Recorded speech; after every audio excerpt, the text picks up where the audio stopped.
E é legal a gente falar sobre isso, porque a gente estava conversando sobre isso ali, sobre essa questão do músico, do instrumentista, do músico. E hoje, pô, o Rodrigo não é mais aquele cara que era o instrumentista, era o sideman. Você virou também um artista, né? Não que um instrumentista não seja artista, mas seu posicionamento também. E a gente estava conversando sobre o músico se ver nesse papel, cara, de... Olha só, cara, assuma a sua carreira, a responsabilidade, você está empreendendo, porque não vai chegar o príncipe encantado para tomar as rédeas aí da sua carreira e fazer por você. Fala um pouco desse teu racional por trás, porque eu achei legal. A gente estava conversando aqui antes, falando que o Brasil talvez tenha uma cultura que é herdada da cultura futebolística, de achar que se você tem um talento, vai vir algum olheiro e vai falar, vem cá, você vem para o Barça, você vem para isso. E não acontece assim com música. Pode acontecer com futebol, nos esportes. Imagina um menino de divisão de base que faz 3 gols por partida, né? Alguém, vai chamar esse guri e vai botar no alojamento, vai dar um dinheiro para ele, tudo certo. Vai rolar um receba, né? Receba. Na música não, porque é muito subjetivo. Então, essa fábrica de milagres, assim, é uma das coisas que eu luto muito nos últimos anos para desmistificar para as pessoas que vêm vindo, sabe? Não no sentido de ser um estraga-prazer profissional, tipo, olha, cuidado, tá? Porque o empresário, o contrato, tudo isso precisa ser chamado a atenção, mas eu acho que muito mais, cara, Matheus, acho que é chamar atenção para as coisas certas ou para as coisas que podem dar satisfação mais longeva. Por exemplo, eu encontrei na alegria do processo artístico, da labuta artística, do dia a dia, o meu grande barato. Para mim, o processo é a própria arte. Nada se assemelha. Eu posso compor uma canção bacana de 3 minutos e meio, mas a história da decisão que levou essa canção de 3 minutos e meio ser realizada, ela é tão rica, ela é tão absurdamente incrível, que para mim o processo é a própria arte, onde eu posso ser bem sucedido de chegar no lugar onde eu quis chegar com aquilo ou não. Então, assim, para mim, todo artista é 100% bem sucedido quando a criação dele sai do cérebro e vira realidade fora.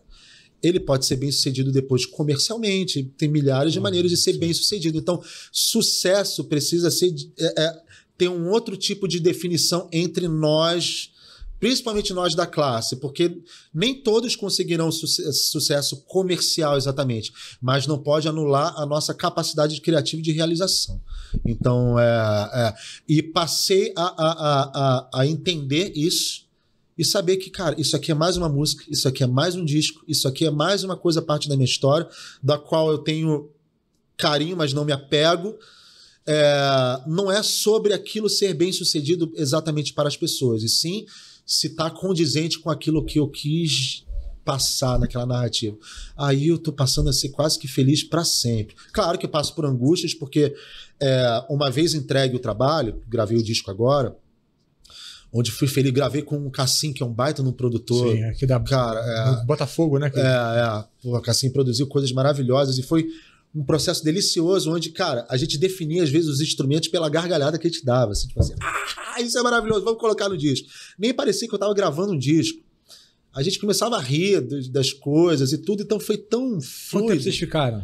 Cara, acho que foi 2 meses. Uau, bom. Você ficar 2 meses direto, assim. 2 meses indo, cara. E eu entrei pela primeira vez num estúdio sem saber exatamente se eu tinha um disco. Antigamente eu tinha... Para saber se eu tinha um disco, eu me pautava se eu conseguia tocar todas as canções no voz e violão. Aí tem um disco, vou começar a arranjar. Não, vamos ver qual é. Então eu entrei um pouco mais cego nesse processo, foi maravilhoso com ele. Aí agora começa toda a parte da qual nós não estamos tão habituados e muitos de nós chiam. A gente reclama pra caramba, agora vem a parte dos algoritmos. Cara, as coisas são assim, né? O que você vai fazer?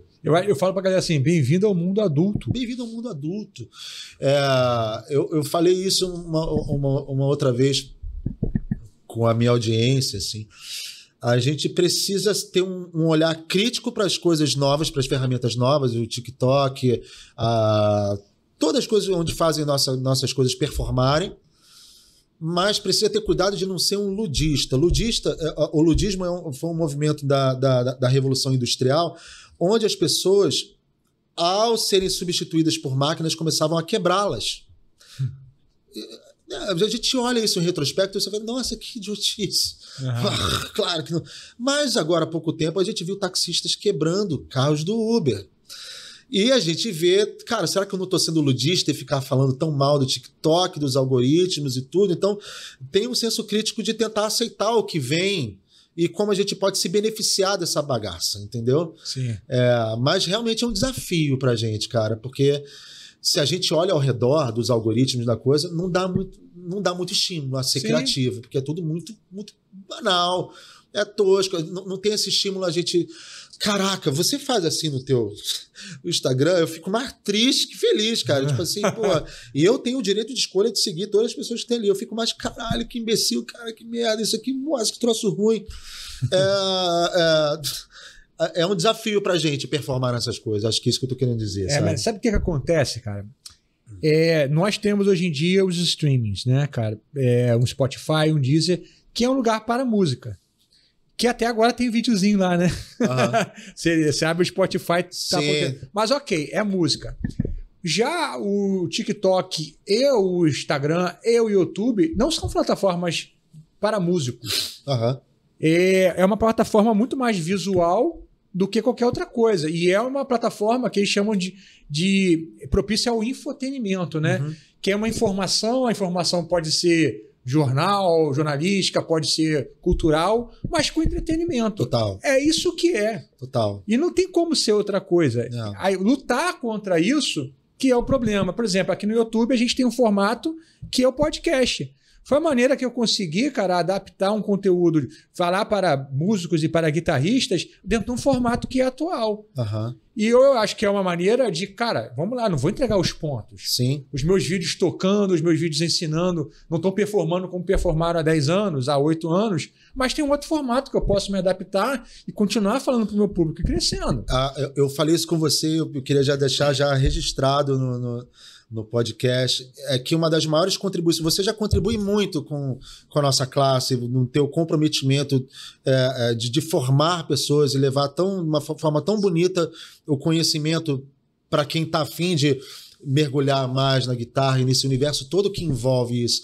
Mas eu acredito que uma das maiores contribuições de CD para a nossa classe é ter essa organização e o teu lado empreendedor, sabe? Isso é maravilhoso, cara. E eu acho que isso é uma evolução de nós.